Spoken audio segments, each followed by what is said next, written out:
Hi, I'm Elena. Welcome back to my channel and welcome to a book tag, which I haven't done in a while, not since the mid-year freakout tag. This is the kindness book tag, and Victoria, from what Victoria read, mentioned me in her tag. I watched her video and I thought I need to do this as well, because this is an opportunity to just spread some kindness, to just give everyone who needs some kindness in their life a big hug, including you.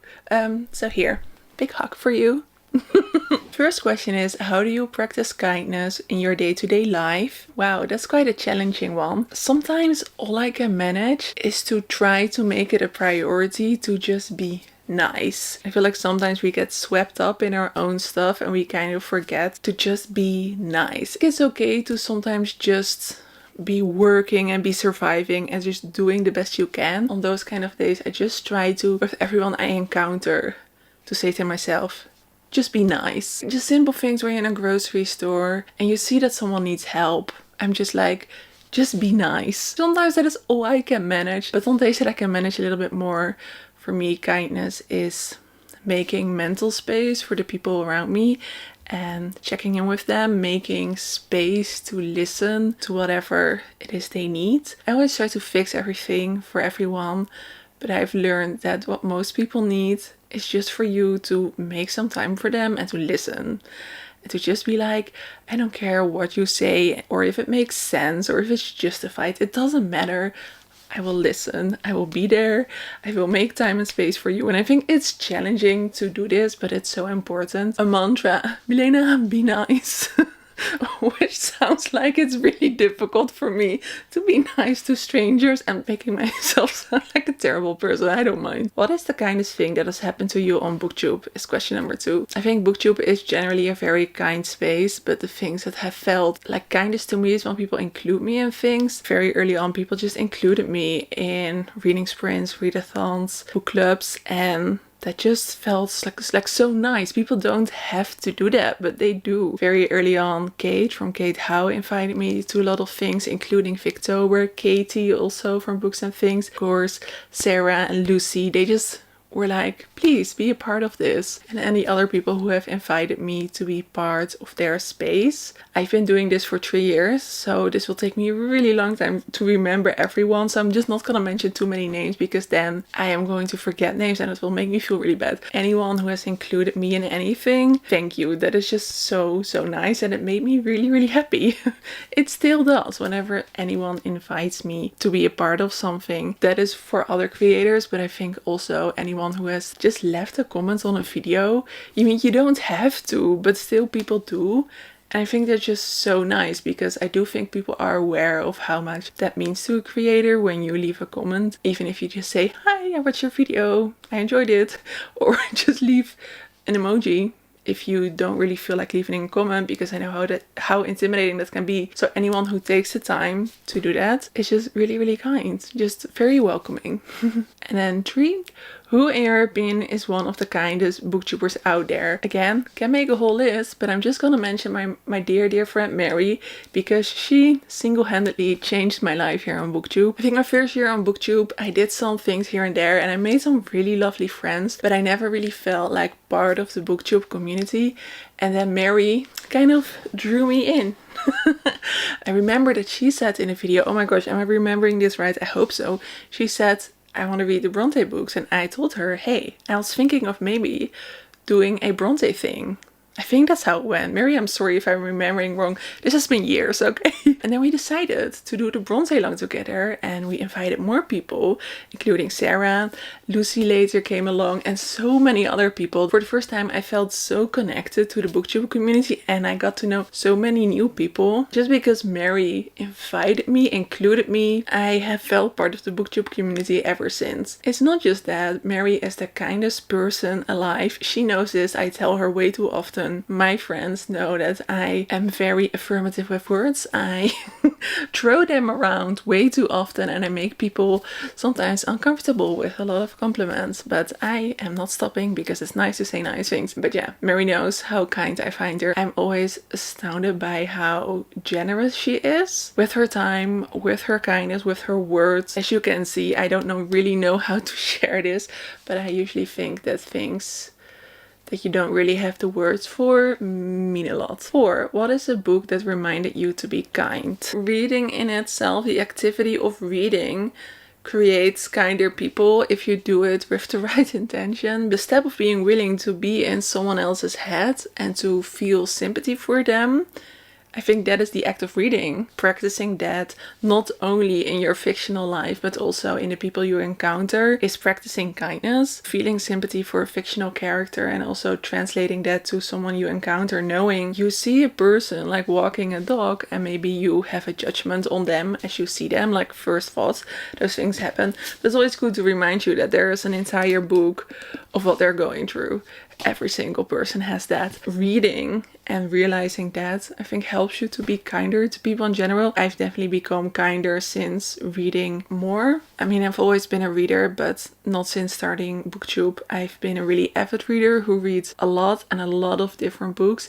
And I try to read a whole lot more diverse. In doing that, I think I started to realize that there are so many lives and so many people that I will never encounter, will never understand, that everyone has something, has their own life. So I think maybe memoirs are books that make me realize that. And then I'm thinking about Sitting Pretty, which was a memoir I really enjoyed. How to Say Babylon, I'm Glad My Mom Died. Those kind of books made me realize more than anything else that there's always so much going on that I don't know about. And I think it's important to not have the assumption that someone has a better life than you do just because it looks that way. Because that's not always true. That also translates into me being more grateful for my own life and for the things that are good in my life. And I think if you are able to be happy and grateful with your own life, you will automatically also be kinder. This is becoming a philosophy lesson. Dear Lord, I'm sorry. I will keep on going with the questions. Number 5 is, can you think of a fiction book or any genre that focuses on themes of kindness? For me, I would have to say contemporary romance that has been written in the last 10 years. Definitely not before that. The vibe in contemporary romance right now, and I think especially in YA, even though I've not read a whole lot of those, is that what makes a person great is that they're generous and kind.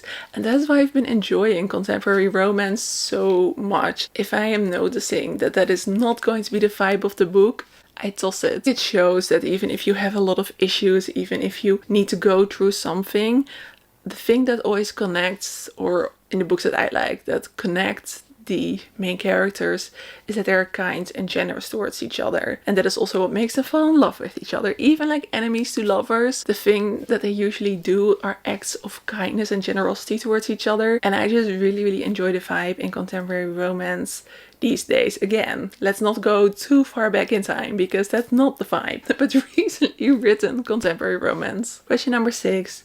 How do you think you could make BookTube a kinder place, both individually and as a community? Things I try to do is subscribe to smaller channels and involve them in BookTube. I won't lie, it's not something I've been really prioritizing the last couple of months because I've not been prioritizing YouTube in general because of a lot of other things I do right now. But that is something I never try to forget because I know how difficult that first year was for me and how much more I started to enjoy YouTube once I was part of the community. As a community, what we can do is like enjoy the friendships we have, of course, because they're so valuable. To not maybe get stuck in a certain circle and not be inviting towards other people. I just want to invite new booktubers to the community the way that I was invited. I think the booktube community can be a little bit very close-knitted towards the people that we already know. And I think as a community we could try and be more open-hearted towards new people. Question number 7 is, say some kind words about one of your favorite BookTube channels. This is so intimidating. This is so intimidating. I scrolled through my feed for way too long because how am I supposed to pick one person? So I'm just gonna pick a person that I started BookTube around the same time and we make, I mean, maybe not similar content, but we read similar books and we have quite similar tastes. And I want to mention Charlotte from Courtney Reads. I really enjoy her videos. First of all, I just enjoy her voice. I love ASMR, so I am quite sensitive towards someone's voice. And Charlotte has such a wonderful, calming voice. She's really good at being very concise about the books that she talks about. On the list of recommendations that I have from booktubers, the books that Charlotte talks about are definitely the longest. Anytime she says, I enjoyed this historical fiction, goes on the list. Anytime she says this nonfiction is about history and feminism, goes on the list. I think that's quite a nice summary of the books that she likes. I think the only thing we very much disagree on is romance, because I think we have very different taste in romance, but you can see that we read very similar books. She does quite short videos, but always gives enough attention to every book that she really enjoyed. I just find Charlotte a very engaging, fun and relaxing presence on BookTube. But Charlotte is also someone I've been subscribed to for 3 or 4 years since she started. And whilst I'm not always the greatest at commenting on videos, because I watch a lot of BookTube on my TV, I just forget sometimes, I'm really sorry. I really enjoy watching her videos. I also want to mention Victoria, who has shown me such generosity since we kind of discovered each other's channels. In general, I think Victoria and generosity are two words that are so tightly connected. She is generous towards everyone, both her subscribers and her friends on BookTube. And I think to her students as well, when she talks about teaching, I feel like I would have been so safe and so comfortable and happy in her class. It has nothing to do with her BookTube channel, but it's something I really enjoy watching her long vlogs. She makes really long vlogs. I would highly recommend. I mean, they're very popular. You probably already know about them. But her vlogs are just so relaxing. Would definitely recommend that you watch that. Right, and the last question is to share a new or smaller BookTube channel. So I will recommend some channels that I've recently started following. The first one is Sarah's Reading Journal. She does a lot of wrap-ups and she also reads a lot of classics. I've watched a few of her videos right now and I find them very informative, which I like kind of all types of channels. I follow a few people that mainly really focus on wrap-ups and reviews, and I really enjoy that. I also enjoy the more chatty channels, like I guess my channel is a bit more chatty. If you really want some in-depth talk about classics kind of channel, I would recommend their channel. Another channel that kind of does the same, that really goes deep into books and is really highly focused on the actual books but more on literary fiction, is a channel that I followed for gosh a year now, so a little bit longer. It's Louise Savage Muses, and I love her presence. The way that she talks about books, you can just tell that she knows her stuff. Another channel that is quite a bit bigger than mine, but I have found her recently, and she does a lot of more on reading culture. She makes analysis videos on reading culture and I just really enjoy that. I find it really engaging and it always makes me think. And that is a channel called According to Alina. She is fabulous and I would highly recommend that you subscribe to her channel if those videos are your kind of thing. Last person I want to mention who just has a great vibe and also a great voice. I really love the way that she talks about books. She mainly reads contemporary books, and that is Katarina Reem. They make really engaging and concise videos that I recently started following. I will tag some people in the description that I've known for a longer time and that I know are just really kind people, so do check them out, and I challenge them to do this tag as well. If Victoria hasn't tagged them yet, I will double check. Let me know in a comment down below what a kind thing was that you did for someone this week. Thank you so much for watching this video. I hope you had a wonderful time and I hope that you have a lovely day or evening. Doei!